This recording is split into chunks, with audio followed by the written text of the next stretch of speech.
I met you in the half-light, where the signals hum and fade, words hanging like laundry on a wire we never made. Your eyes were doing circles, like a compass without north.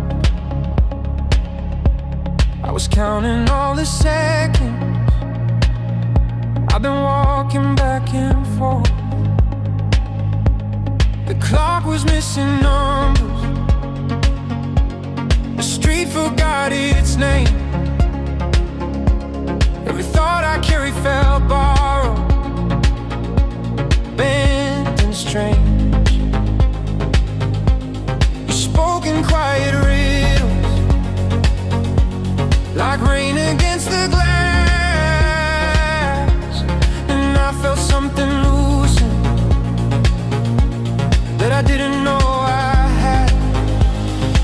So tune your heart a little closer to mine. Let the static fall behind. We don't need a perfect line, just a frequency that holds through time. I've been trading paper promises at corners of the day, watching shadows sell their stories, then quietly walk away. But you stood like a question that refused to disappear, like a song I didn't know, but somehow always here. Your laugh moves slow and sideways, like smoke across a room. I followed it instinctively, like moths follow the moon. Every step between us shortened, though we didn't move it all, like gravity remembered why it had to fall. So tune your heart a little closer to mine. Let the static fall behind. We don't need a perfect sign, just a signal that survives the night. If love's a map with half the roads erased, we'll read it by the scars we trace. No fireworks, no closing door, just echoes learning what they're for.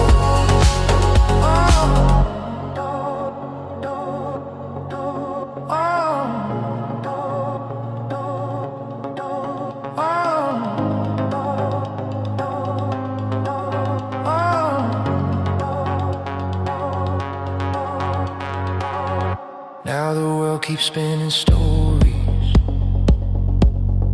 it insists are true, but I hear a softer rhythm every time I look at you, like something ancient waking underneath the noise, a quiet stubborn harmony that never begs for a choice. So tune your heart a little closer to mine. Let the static fall behind. In the spaces between the lines is a connection learning how to shine. No names carved in stone tonight, just two voices finding light, holding on. Not too tired, listen until it feels right. Oh, oh, oh, oh, oh.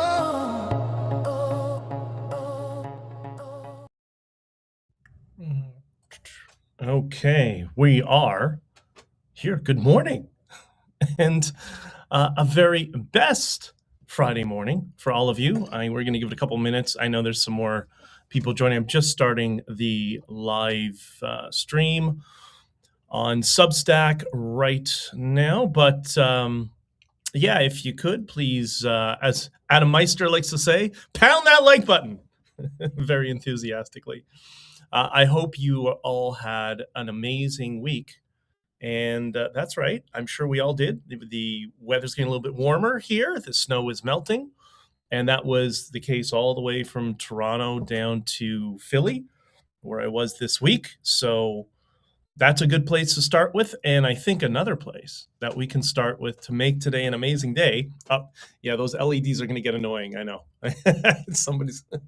Another way to make sure that we start today on a positive note and we go with a full force of positive energy into the weekend is we start with our morning land acknowledgement. This is Canada's new land acknowledgement. I encourage our friends to the US, particularly those in blue states, red states. I always get confused there because the inverse.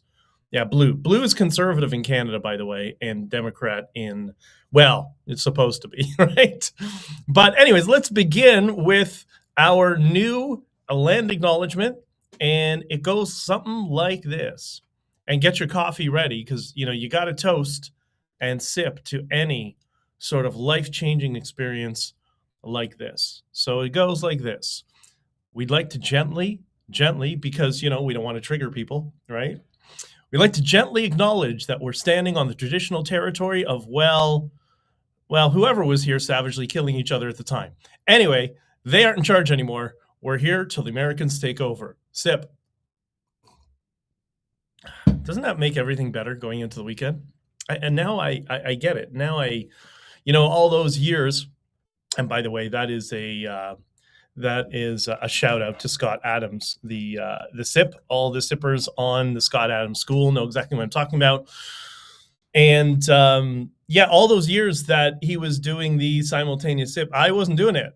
I wasn't doing it because I long had my coffee and I was usually on the road and I was usually listening to him, not live, but the recorded audio streams. So anyways, beyond, we can get beyond, but just getting a little bit of context of what's going on. So I hope, just think about this actually, when I say to you, did you have an amazing week? Do any of you ever reflect on your week and who you might have had a positive effect on?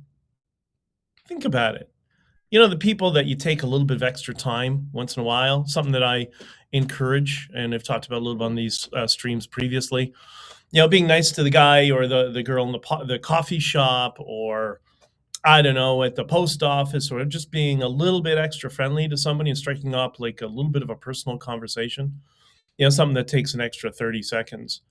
And I always encourage that just because, most of us in my generation were younger. You worked in retail through school, and it changed my day frequently when this happened, when somebody would just go out of the way to be nice.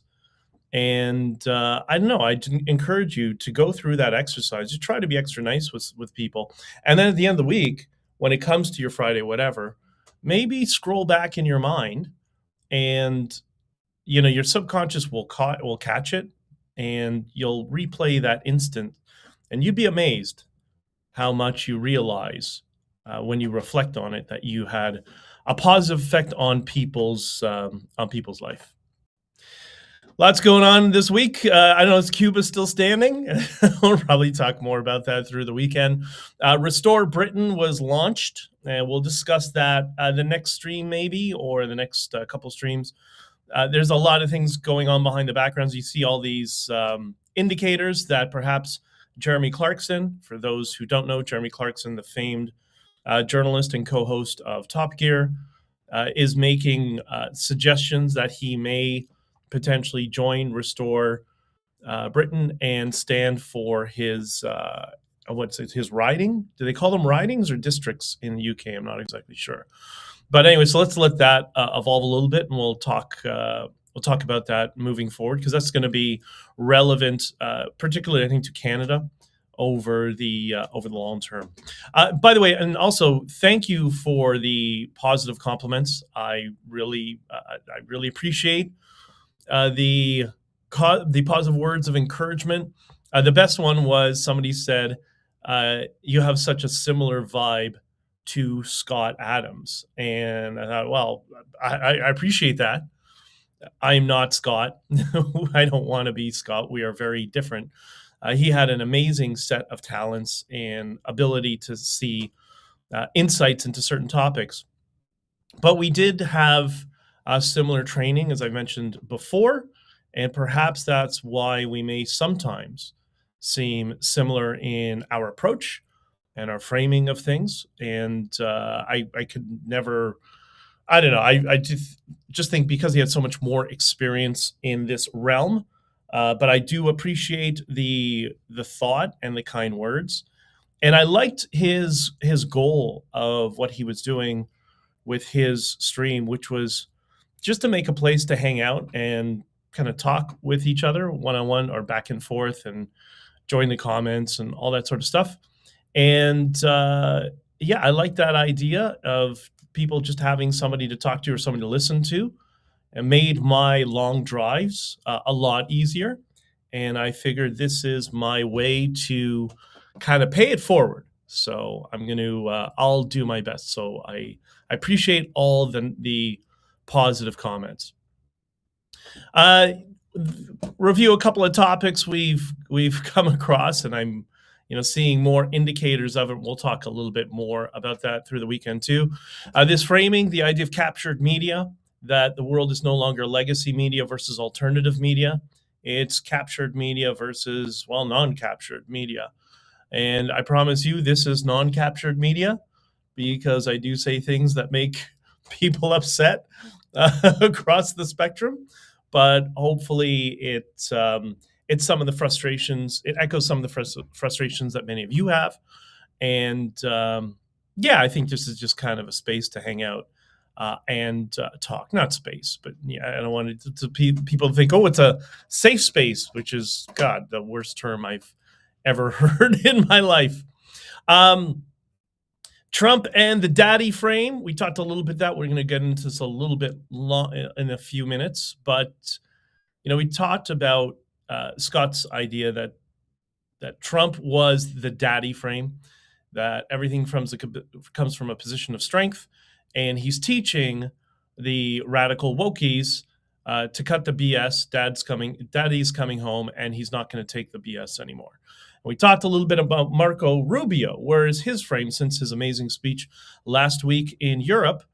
And I explained that Marco Rubio is, from the way I see it, he's the Uncle Jesse from the TV show Full House. You know what I mean? He's very measured. He'll push back, but he'll be more empathetic, where you're not going to see the empathy from Trump. It's kind of the good cop, bad cop approach. And I talked a little bit about who is Marco Rubio going to evolve into. And I don't know, did you figure it out? If you didn't, we'll talk about that in a little bit. We also discussed a whole bunch of things. Argentina now has internet access, and why Facebook and WhatsApp are so relevant there. For those who didn't see it, basically in Latin America, data tends to be on cellular plans, tends to be prohibitively expensive. But you can get kind of the cheaper plans that everybody can afford. And, for like Colombia, like what, 10,000 pesos a month or something like that. What's 10,000 pesos? Like a few dollars. But what they'll do is they'll give you Facebook and WhatsApp for free. So you don't have data, but you have Facebook and WhatsApp. And they end up using that as their data plans. So anyways, there's a whole bunch of other stuff that we have discussed. The cowboy hat communism thing seems to be accelerating. And this guy, remember William Kelly, the glory hole guy? I caught that picture. It's quite funny. That is where the left is going to go. We're going to have to talk about that more and more moving forward. And we'll get into that in probably through the weekend. Over on Bluesky, So, for those who don't know, bluesky is the Soviet term for blue sky, which is basically what blue sky is. It's just Soviet propaganda. It's hysterical.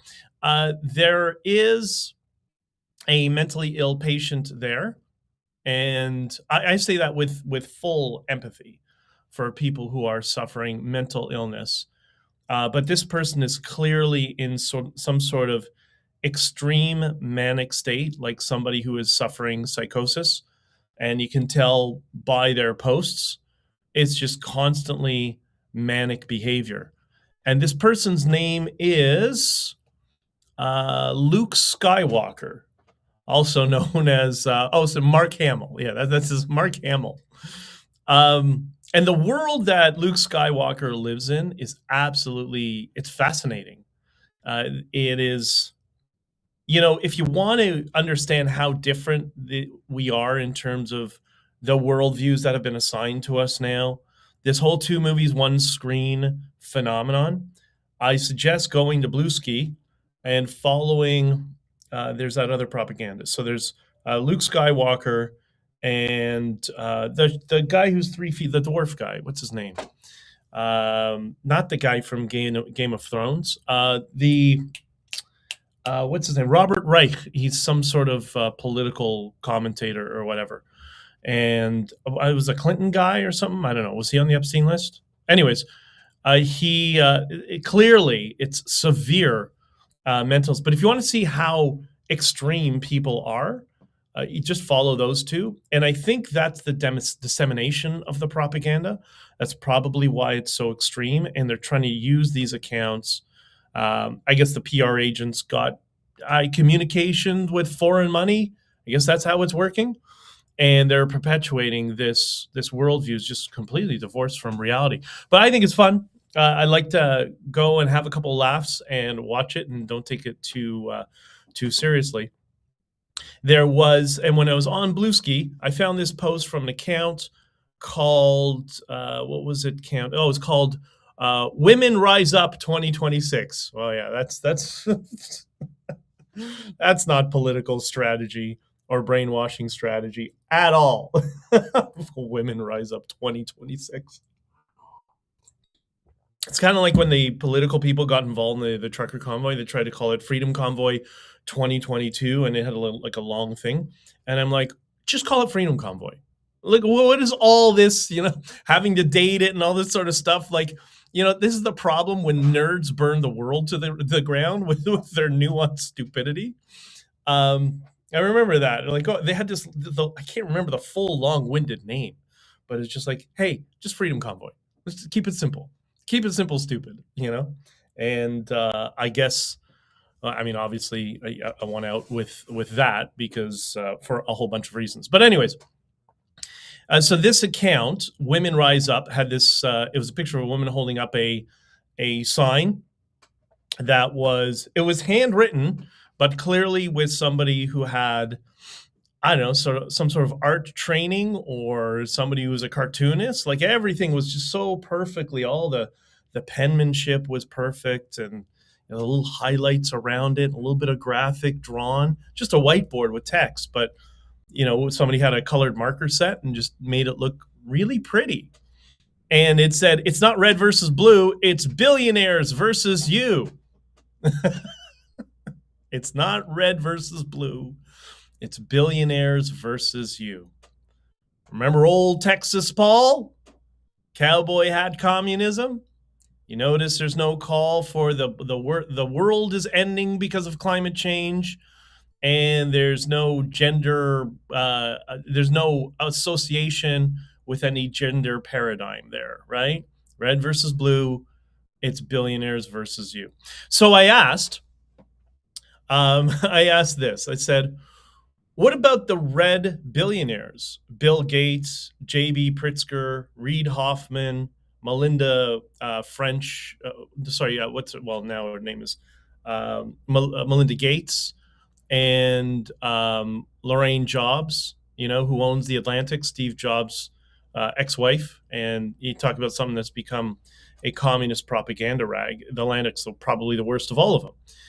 And I said, so should we all be out protesting Bill Gates, JB Pritzker, Reid Hoffman, Melinda, Lauren Jobs, and other prominent Democratic billionaires?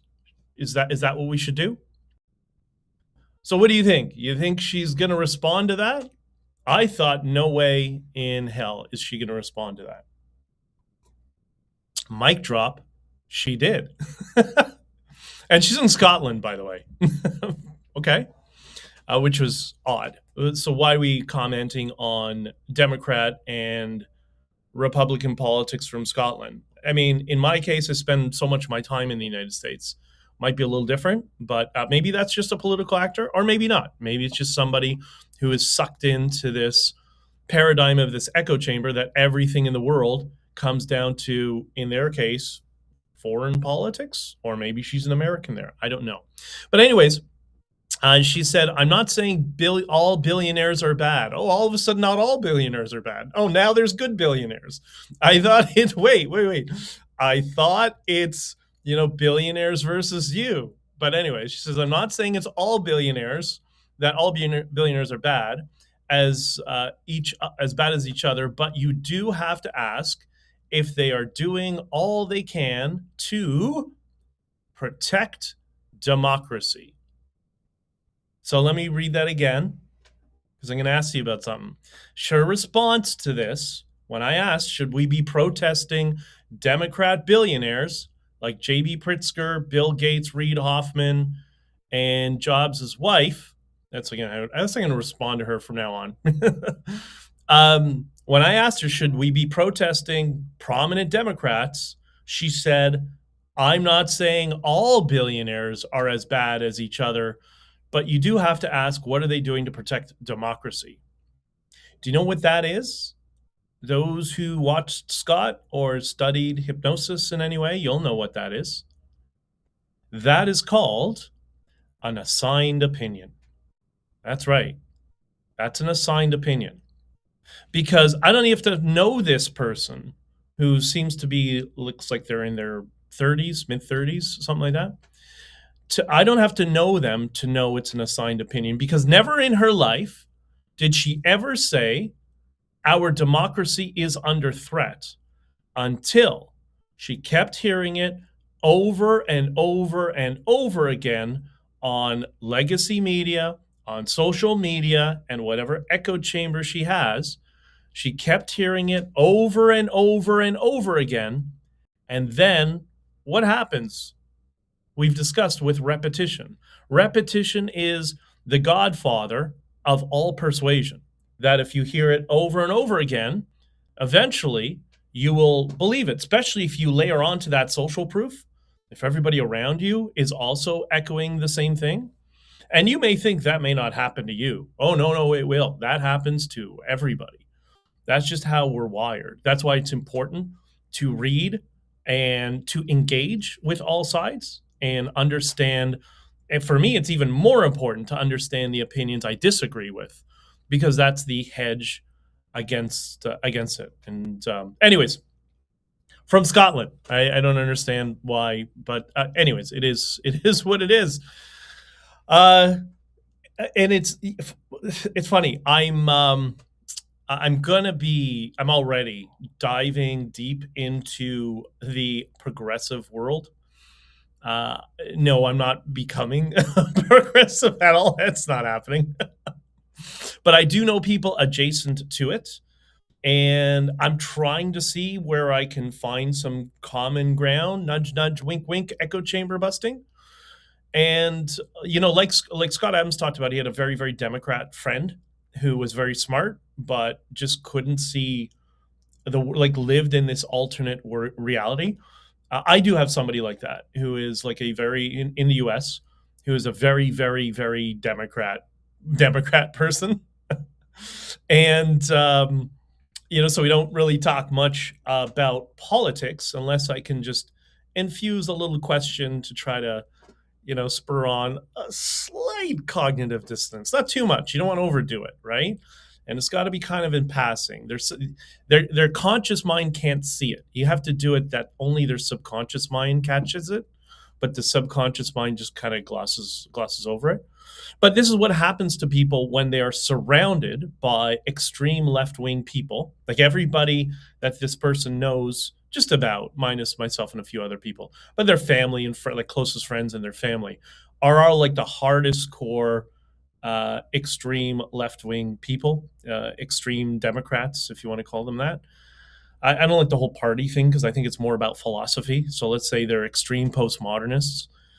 And this is why we're all a collection of the opinions that we hear most frequently. So if you only hear one set of opinions all the time, then you're going to become the most extreme interpretation of that opinion. Whereas if you kind of read, if you expose yourself to a whole spectrum of different philosophical worldviews, then you're going to be a little bit more centered and be able to make arguments on all sides. And if you can make the argument of the person you disagree with, then there you have no credibility because they're going to listen to you because they're like, okay, you at least understand what I'm saying. And they'll be like, I don't know how you don't agree with me, but at least you understand and you can continue to engage in a conversation, right? This is why just listing off a bunch of facts doesn't change people's minds as much as people, then they just double down and start listing off facts again. Anyways, that's where we're at. Quick word on the economy. This is from an account, Kathy Michaelis. The account is K Blues on Twitter. She's been sending me some articles and some stuff. Anyone else who wants to send me stuff to talk about, I will do my best to cover it because much of this is very, very relevant. We need to get as many of us exposing our friends and families and people around us to opposing worldviews. And this one I think is important. This is related to, it's called, the title of the article is a February 2026 Sell-Off. The Anatomy of a Multi-Trillion-Dollar Wipeout by Michael Brendofer, I think is how you pronounce his last name. And you know what? I don't remember a publication that was in. Let me see if I can call it up quickly, just so I can cite the publication and give them a hat tip. So it was in, it's on this guy's own, it looks like it's his own blog, Michael Brendofer. I don't know who that is, but anyways, very interesting. And by the way, for the past, I always listened, I was a big news junkie when I was in my 20s and 30s, but I always focused on financial news because I always found the financial news was less politicized. That's changed a little bit, but I was refreshed with the fact that it's just about the money. So when it's just about the money, then people don't seem to fall into the extremist philosophical echo chambers. At least not as much. That's changed a bit, but I think it's still okay-ish until we start talking about Bitcoin, but that's another issue. Anyways, it says in the article, and I'll read this short little bit. It says, between February 3rd and February 5th, 2026, a cascade of selling erased roughly $1 trillion from software stocks alone, crashed Bitcoin nearly 50% from its October peak, and sent silver plunging 31% in a single session. It's the worst day since the Hunt brothers' corner collapse in 1980. Gold, which had touched $5,600 an ounce earlier that day, shed 11% in a single day. The S&P 500, NASDAQ, crypto, precious metals, and emerging markets all fell together, while the VIX jumped above 22 and 83 billion poured into money market funds in a single week. I guess that would be the money being sold off. There's no Lehman moment. There's no pandemic. A series of anxieties filtered through leverage algorithms and gamma hedging produced selling far more violent than any single cause warranted. So why am I bringing this up? There's always fluctuations in the market. I'm not like a day-to-day guy. I'm not a trader. I don't like to look at the world economy day to day. I think things are much more long term, and it's important to zoom out. I think both in economics, that's also what I do with Bitcoin. That's why I never really know what the price of Bitcoin is day to day. I don't really care. I just know in 2017 it was $3,000, and today it's whatever it is today. What's it, 60, 70, something like that.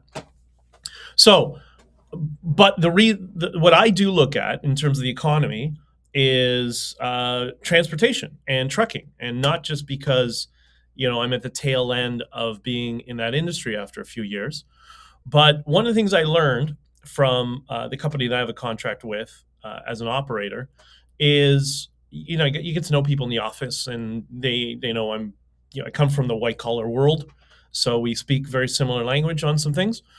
And one of the managers said to me, had a very good friend.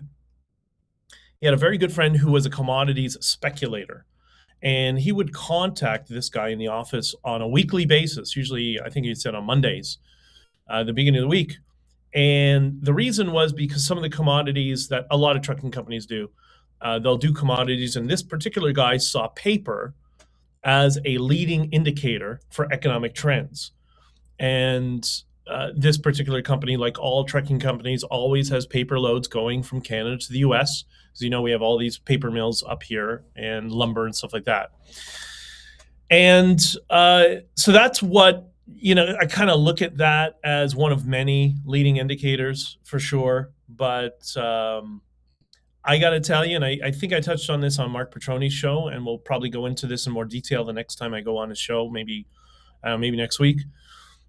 Things are not good, I got to tell you. From a cross-border transportation commodities perspective, which is, I don't know, what's the latency on commodities cross-border? 6 to 9 months, something like that. Things are not good as well at all. And there's been, during COVID and toward this tail end of COVID,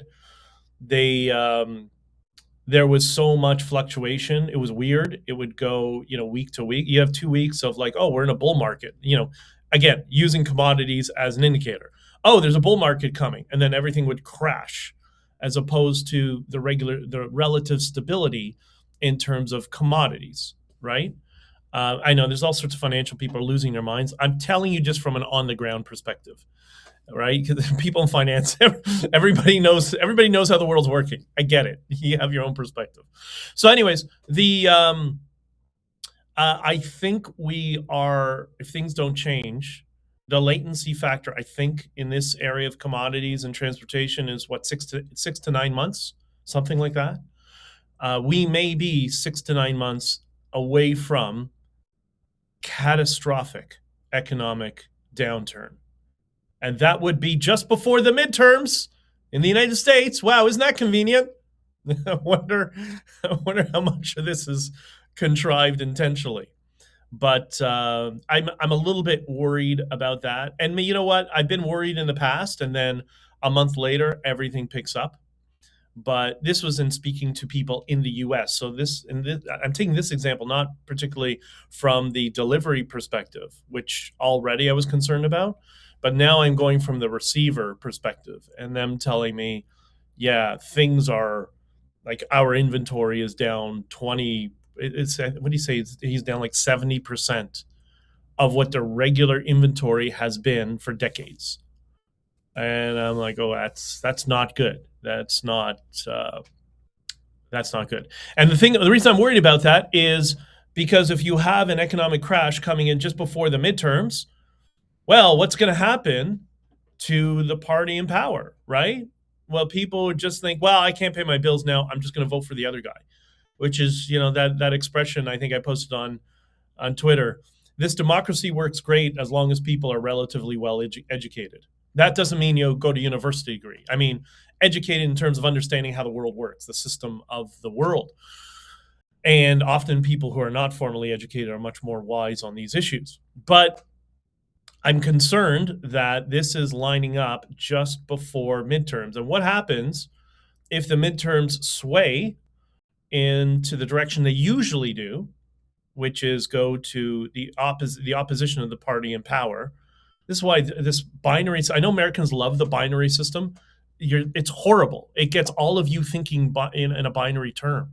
It's why so many people are so easily brainwashed, but just because they're predisposed for binary thinking. So if this happens before the midterms and the Republicans get slaughtered in the midterms, well, what happens then? Well, it's going to be constant impeachment. They will get vicious more than they ever were. If you thought they were vicious before, you wait and see how vicious they become. Because people who are brainwashed and radicalized, they are predisposed for some of the most violent and vicious behavior. It's just kind of how it works, especially since the people who are brainwashing them are quite violent themselves. I'm going to talk more about that probably in the later in the year, because it's quite freaky what I've discovered. So my concern is that makes Trump just a speed bump, right? And then what happens if Trump just becomes a speed bump and all of these executive orders are not codified into law? Because you basically got one bill, which is the big beautiful bill. That's why he crams so many things into this. And from what I understand, this is kind of how it is. You just get one bill and then midterms, and that's it. And then they start talking about, well, who's going to be this? Who's going to succeed the current administration, which is just such a horrible system there.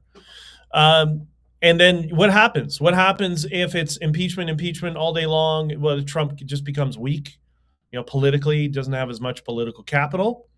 And now it's back to the blackface, Trudeau, ethno-communist world that we were living in. That dystopian hell will come back, but it'll come back on steroids, and there won't be another Trump to look forward to shift the world perspective, right? Maybe that's what Marco Rubio will become.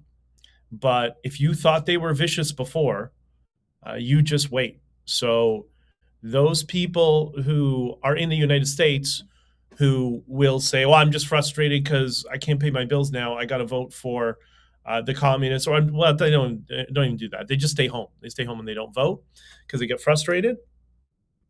Yeah, you're going to be the one who's targeted. You're going to be targeted for not voting because you will be the enemy of the state in this paradigm that we live in. So it's very important. Don't make Trump a speed bump. We'll talk more about that moving forward, right? Mamdani, the Muslim Brotherhood garbage king of New York. Things aren't going so well in the collectivist utopia. So there's a group of people in southeast. It's in the southeast Queens that got together, and these are working class people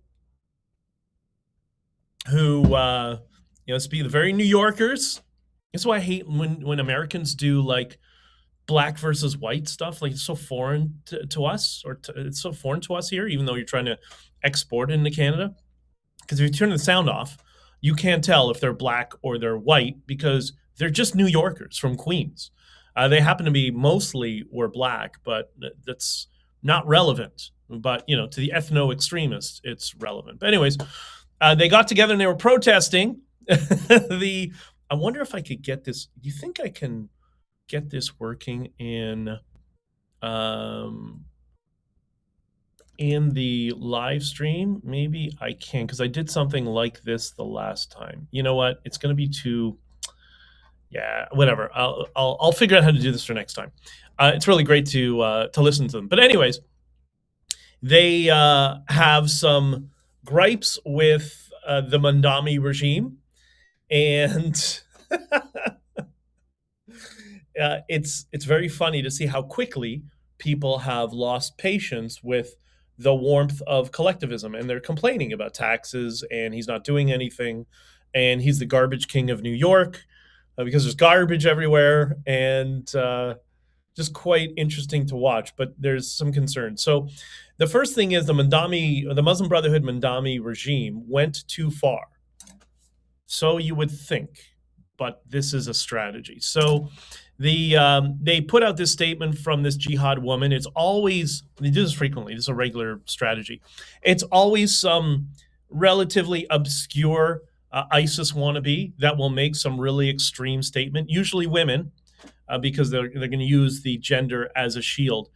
And it happens all the time. It's very frequent. So this woman came and made this statement that New York should no longer allow cats and dogs. So no cats and dogs in New York City. And everybody, people, obviously she was attacked and smeared, and, what is it? And that kind of opened up Pandora's box, and people now start to open, because people love their pets more than they love themselves. That is very, very frequent. You're going after people's pets, there's going to be some pushback. But there's a couple of takeaways from this strategy. So first, Why? First thing that comes to mind is, why do they allow stray dogs and pets in Muslim countries if these Islamists are all calling for banning of dogs and cats? Noticed I used two different words there, Muslim and Islamist. There's a reason for that. So that's number one. Number two, and I'll explain it. Number two, you think they push too far. Like this strategy is going to blow up in their face, right? But no, this is intentional. So number one, the reason they don't have this same, there's this sort of extreme rhetoric and policies is not prolific everywhere in the Middle East, is because guess where the extremists go? They leave and they come here. I know somebody who was a teacher many, many years ago, and he was in the lunchroom and he was a substitute teacher at the time. And he was talking to some hijabis who were there, who were very nice, were very friendly, different religions, but they were very respectful. And you'll find a lot with a lot of hijabi women. They're one of two things. They're either more extreme than the ISIS soldiers, or they can't fight back, so they just play along to survive. And that's what I think these two women were. And what they explained to him is the reason, in their cases, the reason they came to Canada is because their husbands were too extreme for, in this case, I think they were from Saudi Arabia. And this is going back 10, 15 years. Were they Saudi Arabian? I think so. Anyways, whatever. And Saudi Arabia was quite extreme at the time. It's still quite extreme, even though they're trying to reform. So they said, the reason we come here is because this woman said, for example, with my husband, if my husband does something that is in violation of Canadian human rights or Western human rights laws, he goes and screams, "You're racist because it's my right under the Sharia." They can't do that in Saudi Arabia. You can't, if you are the Taliban, you cannot go and you cannot say to the government in Saudi Arabia that this is, well, not Taliban, you know what I mean, extremists. You can't say, oh, it's my right to do this under Sharia, because the Saudi Arabian government says, excuse me, we're Saudi Arabia, we're kind of in charge of Sharia. We know what you can and cannot do, and you can't. But the idiots in the West who believe anything, oh, okay, fine. So that is the reason, that's one of the reasons, that so many extremists are coming to the West, because they're hustlers and scam artists as well as violent extremists, and they know they can get away with it here. That's why. So that's one aspect. The other thing is, what is the strategy? Why would they say this about pets and dogs and think there's not going to be any repercussions? They know there's going to be repercussions. They understand that. It's called behavioral nudge theory. And you see this from both sides of the Red-Green Alliance. This is testing. It's like when politicians do message testing, as they were doing during the trucker convoy, which is why I knew we were winning all the Canadian hearts and minds once they started message testing, right? And so what they'll do is they'll push and push and push and push. I think Peterson explained this on Rogan many, many years ago, but it's a common phenomenon that they use. They'll push and push and push and push, and then once there's some resistance, then they'll stop and come back. And, oh, no, okay. And then they'll wait. Sometimes they'll wait a week. Sometimes they'll wait a generation. And then they'll start again. Push and push and push. This is what the communists do. The ethno-communists do this. The neo-progressives do this. As do the jihadis and Islamists do this as well. Right? And this is why I make that distinction between those two. And I know everybody's like, yeah, Islam's the problem. Yeah, well, I get what you're saying, but it's really Hassan al-Banna's Sayyid Qutb philosophy that has been the biggest problem right now. And we needed to get the biggest problem first, which is why I kind of diverge with people who I agree with. We agree with on many things. It's just the tactic. We disagree on tactics sometimes, because I always want to reach people who are not completely aware of what's going on, right? So this is behavioral nudge theory in practice. And this is why they said, we're going to take away your pets and euthanize your pets. And they'll giggle on the side and say, oh, let's see how they handle this. And once there's pushback, they're like, okay, fine. Okay, well, we'll wait. We'll wait a couple of years until we introduce this again. So good luck, New York, with your Muslim Brotherhood garbage king of a mayor. Good luck to you. There's a channel, you should check it online, called Dr. G. Dr. G is a psychologist. He talks like this. This is Dr. G. And Dr. G is going through the Epstein files in detail. And he's doing these long form videos on the Epstein files, which are actually quite good. And he explains, I think he's a clinical psychologist, if I'm not mistaken. And he says there's no psychological information or interpretation here. He said, these are only my personal opinions. Okay, fine. I get it. This is not financial advice. That's what he's doing. Great, fine. And so he's gone through a number of emails on the Epstein files related to the cameras in the prison and the DVR1, DVR2, and why these cameras are supposed to be out, but they're not, and fishy business and things going on there. Got it. But this is a really good exercise to watch him. Not just to watch him because, if you're really into the Epstein files, which I'm not really, it just keeps coming up on my feed when I'm like working on something in the background. I'm like, okay, fine.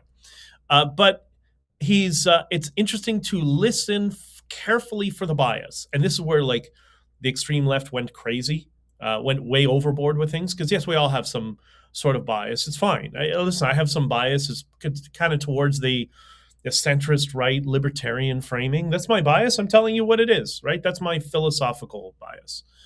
Doesn't mean I don't try to understand the other side, but that's my framing of the world.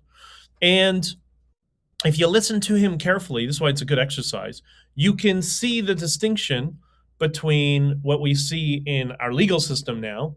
It's the difference between enforcement and interpretation, right? It's interpretation of the law for Black Lives Matter. It's full authoritarian enforcement for a bunch of truckers in Ottawa. That's the paradigm, right? Enforcement versus interpretation. And which is what's destroying the West. I mean, broadly. And what's very interesting, if you listen to his language, is he goes through the Epstein files. And you can also see this in posts on X versus post on Bluesky, the Soviet version of X/Twitter. And you'll notice the word selection of interpretation versus enforcement. When it's Trump, the assertion is always accurate. When it's Tom Hanks, well, we can't draw any conclusions yet. We just, we're not sure. This is the most insidious form of manipulation and brainwashing. I mean, Dr. G, I don't know if I don't think he's actually doing it consciously. I think it's subconscious. His bias is clearly to one side, which would be common in the world of psychology, as Jordan Peterson would have explained. And I get it. You're in a framing, you're in an industry that is all about caring and comes from empathy. And you see Trump as the least empathetic person in the world because, again, he's the daddy who's come home who's not going to tolerate your BS anymore. You've run out of empathy credits, right? But it's very cruel. It's very cruel, in my opinion. Like, it doesn't mean you shouldn't watch the videos and get an assessment, but I think it's highly unethical whenever it's Trump, the assertion is accurate. When it's Tom Hanks or someone he likes, we can't draw any conclusions. That is as deceptive as you possibly can get. But he sells it in a way that it sounds very middle of the road. And this is persuasion. Remember I said to you earlier, it can't be overt that your conscious mind catches it. If your conscious mind doesn't catch it, but your subconscious gets it, that's how you get brainwashed. Does he know he's doing that? I don't know. I actually don't think so. I don't think he's doing it consciously, but that's part of what's leading to some of the chaos in this world and this is what's led the left when they started with all this nonsense of unconscious bias. This is what they were hovering around but we didn't realize at the time they were hovering around it so they could use it as a weapon as opposed to warn against it. And that's something I saw frequently on the university campus when my business was there for many years. I mentioned last time with Marco Rubio, and I touched on it before, that Marco Rubio in this paradigm, Donald Trump is the daddy. As I just discussed, Marco Rubio is Uncle Jesse from Full House, John Stamos's character, the empathetic, supportive character, the good cop, bad cop. He's the good cop. And I know you don't like Daddy Trump. I know you think he's hard on you, but he's doing it because we care, right? And I asked this question, who's he going to evolve into? And I think I know. You're probably not going to think this is a perfect alignment of the character, but this is how I see it. Maybe it's partially informed by his physical appearance as well. But I think about it this way. Marco Rubio he's currently, and I think he's going to be evolving over time into this role, this type of character. He's moving from the Uncle Jesse empathetic character to a more leadership position, right? Because he's going to run for president. And I think he's probably going to, the kingmaker will be Trump. And I'm willing to bet he's going to be pushing for him. And by the way, that's not to take away from J.D. Vance. That's my read on it. I could be wrong. And if you disagree, don't get angry and yell at me. I'm just telling you what I see. So I think he's going to evolve into a movie character. Similar. Think about the tone, the strength, the risk-taking, the willing to push, the physical appearance, and somebody who also evolved from a lower level inside a small government bureaucracy. I mean, not the U.S. is small, but in this character was in a small wing of a very large government bureaucracy, and he evolved into a leadership position over many movies that started in the 1980s. Think about Marco Rubio. Takes risks. He pushes back hard. He can see the full chessboard now. He was maybe a little bit naive when he first ran the first time and didn't see the knives hitting him in the back, but now he sees them all. Now he's prepared, and he's going to prepare to take over time. Do you know the character Ethan Hunt? Remember the movie Mission Impossible? Think about the very first Mission Impossible movie, the remakes that started in the 90s, which is one of my favorite movies because everybody was confused. And a good movie forces you to watch it 2 or 3 times to understand how it all goes together and how brilliant it was. That was Marco Rubio when he ran for president the first time, and his own team was knifing him in the back. Now he's got the experience. He's gone through being part of the administration. He seems like one of the best secretaries of state the United States has ever had. In just a year, how much he's done is amazing. And he's evolving into that I don't screw around, I don't take any BS anymore position. I'm going to be empathetic, but I'm going to get more strict and more of a leadership type person over time. That philosophically and emotionally was the frame and the transition of the character Ethan Hunt through those series of movies. Think about that. Can you feel that? Feel it. He's the Ethan Hunt of global politics, of American politics. I think that shows severe strength, and I think probably that's what Trump sees in him. That's his potential. Good morning, Avi. People saying good morning. I can't see some of the, some of the chats for whatever reason. There's a problem with it today.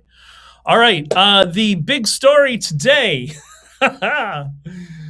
It seems to be Tucker Carlson has come out against border security. And you talk about, we know Tucker Carlson's done a lot of 180-degree changes, but I wouldn't have seen this coming out, that Tucker Carlson was against border security. Like, okay, I guess whatever works for you, brother. Whatever Dugan has programmed you to think, that's fine for you. Good for you. So the short version of this really weird story that I kind of followed and kind of didn't care about was Tucker Carlson went to Israel to clearly try to bait Israel or smear Israel, whatever. I guess I don't know what I mean. I know what part of the incentive structure is, but he went to Israel to interview Mike Huckabee. Apparently, interviewed Mike Huckabee at the airport, and Dinesh D'Souza released some of the security cam footage. I guess the Israelis released to the U.S. government just so they can show this is what a snake he is. He claimed that he was detained in Israel and that his passport was seized by the Israeli government. Well, two things. First, it seems to be that's not actually the case, that he was there taking pictures with them and posing. And okay, that was odd to see in the security camera. But what I'm more concerned with is he said, they detained him and whatever he claimed that they did, that whatever they said they didn't. Okay. I know, Avi. Listen, autocorrect is my enemy. I'm going to fix it after. It's making me crazy. Every time I try to do that, it always autocorrects me as I'm trying to do two things at once. But thank you. I agree. I will fix it. I promise. So I knew somebody was going to say that. I knew somebody was going to say that. So Tucker Carlson goes to Israel and he claims that he was being detained and his passport seized. Now, for context, Tucker Carlson has gotten very chummy with Israel's primary enemy, which is the Muslim Brotherhood, which is the Qatari government. That's why Hamas is housed there. That's why Yusuf Qaradawi was there for a decade, the spiritual leader of the Muslim Brotherhood till he croaked, right? So yeah, you're going to be doing PR with the enemy of Israel, and then you go there. It wouldn't be irrational if they detained him, which we now see in camera they didn't. But I have a question. I thought Tucker Carlson was all about border security. Oh, is it border security only for the United States and the rest of the world? We have to have open borders? Is that what he is? Like, if you're open, if you're a strong, close the border person, and you go to another country and they have borders, how are you surprised and shocked? You should be encouraging countries to have borders. Isn't that what your whole philosophy is about? I don't get it. And why is nobody asking him that? Did not get notification from the Rumble stream to start the past. It was working. I appreciate you filling unique live stream space and approach. Well, thank you very much. I don't know. I don't know the technical stuff. I'm still deciding Rumble or Streamlabs, but I'll deal with that after. Okay, so Tucker Carlson, in short, builds his thing on his audience on border security. I'm gonna stab Trump in the back, but I'm gonna be on board with Trump on border security. Great. Goes to then aligns with the Muslim Brotherhood, parrots everything they tell him after Dugan programs him to do so, and then he goes to Israel, is subjected to border security, and then he's outraged. What? What? You talk about being philosophically inconsistent. You got to pick one, brother. Either you're for border security or you're not for border security. And if you're for border security, you're going to understand that when you go to other countries, they're also going to have a border security infrastructure. It's just so wild. And I think what's wild about it is his audience who doesn't see it, the ones who remained, as we can see, he has a very fledgling audience, but the ones who are still there can't see it. Now, I know a lot of people just watch it for entertainment, and it's in one ear, out the other. This is what I was trying to explain to some of the people who are outraged over the what's the little troll, the Mexican kid, whatever his name is.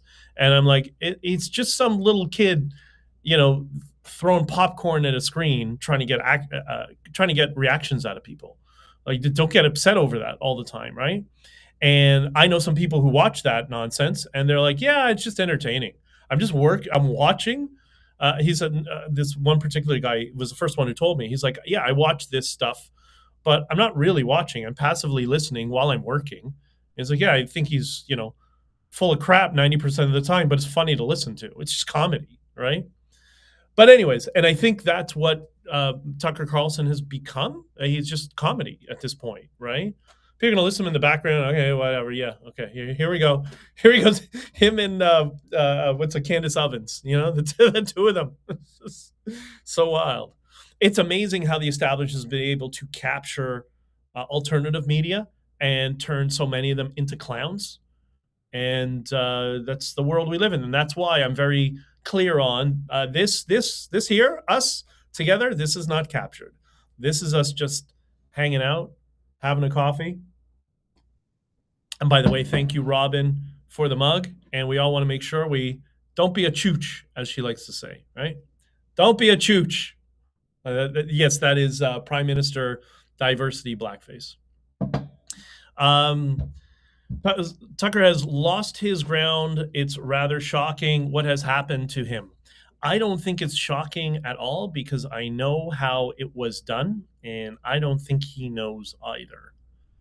We're going to talk more about that in future live streams. It's pretty wild. I can't talk about it yet because I got to prime many of you to understand, step 1, step 2, step 3, step 4, and then I can package it and explain what is happening with these nudniks online who are parroting mid-century German talking points. There's a reason for that, and but we'll get there. It's just going to take time to get through it. Okay, I think we're going to. The one last thing I just want to leave you with is try this exercise at the end of every week. Of try replaying in your mind. Just sit down with a cup of coffee, maybe in your office or at home, or grab a drink at night. I don't know, whatever it is. And just think about who are the people through this week that I actually made their lives a little bit better. Like who I was really nice to in the coffee shop, or I went to the dealership and the person was really nice. I struck up a conversation. Try to replay those moments in your mind. There's two things. Firstly, when we remember, we tend to remember, our memory tends to bias towards the positive or extremes, which is another thing, emotional extremes. But these aren't emotionally extreme events. So you'll probably bias even a little bit more positive than it was, but it's going to make you feel good. And I think if you go through that exercise a little bit better, it's going to be a lot easier to see the world in a more positive frame because there's so much good going on in the world, right? Like there's so many amazing things happening right now. So yes, yeah. Well, that's what they are. They're nudniks. All these people. They don't have. So they all have. I guess because of the incentive structure and what was done to them. These are not their opinions. They're assigned opinions. That's what you're dealing with the group of nudniks. With the exception of the Mexican, he's just trying to make people angry because like a little kid, he's screaming and yelling and would get attention when they're 3 years old. He realized, oh, if I just say, the Jews all the time, then some other nudniks are going to join me, and maybe I can sell them a subscription. That's all it is. These people are not emboldened by any of this stuff. They're just clowns. And anyways, so I think try to do that. Try to do the review your week of positive experiences. The other thing I didn't ask, but maybe we'll bring it up next time, tomorrow, which is who has tried the cognitive dissonance framing around the Epstein files, trying to trigger people into the 7 signs of cognitive dissonance. And then the next step is once you get somebody into one of the 7 signs of cognitive dissonance, to pull them out of it. So once they're in it, then you got to bias heavily towards empathy and understanding, not to manipulate them, to talk to them and get them to emotionally decompress a little bit and just to see if you can find another way to communicate with them. Because as people learn how to do this, that's what's going to cause the world to become a lot less scary and a lot less extreme. And I think we can do this together and teach other people how to do it as well. Once you learn how to communicate with people, and like even me, even though and Scott too, he's much better at this than I am, or more experienced, we would still have scenarios with certain people that you just couldn't the 15%. No matter what, they're in that vetoed ego state, and no matter what you do, you just can't pull them out. And we all use language differently. Like, I know somebody who, as I've learned, when I say have a good day, because they've been in certain scenarios in the corporate world, in a divorce, and the corporate world's very fake in how people speak to each other. It's very slight. It's kind of sometimes you're saying really nice words, but the person is sneering at you. So with this particular person, I realized very quickly, when I said have a good day, they would get really angry. Think about that. I would send a text message or something, and say, okay, have a good day. And they get angry. Like, what the hell? Because in their world, have a good day is an FU that usually follows by, you didn't do your job properly. I'm not having any more conversations about this. Have a good day. So we all have different experiences with language. So I know with that person, I have to prime the have a good day with something positive so they understand, or post and expand upon that.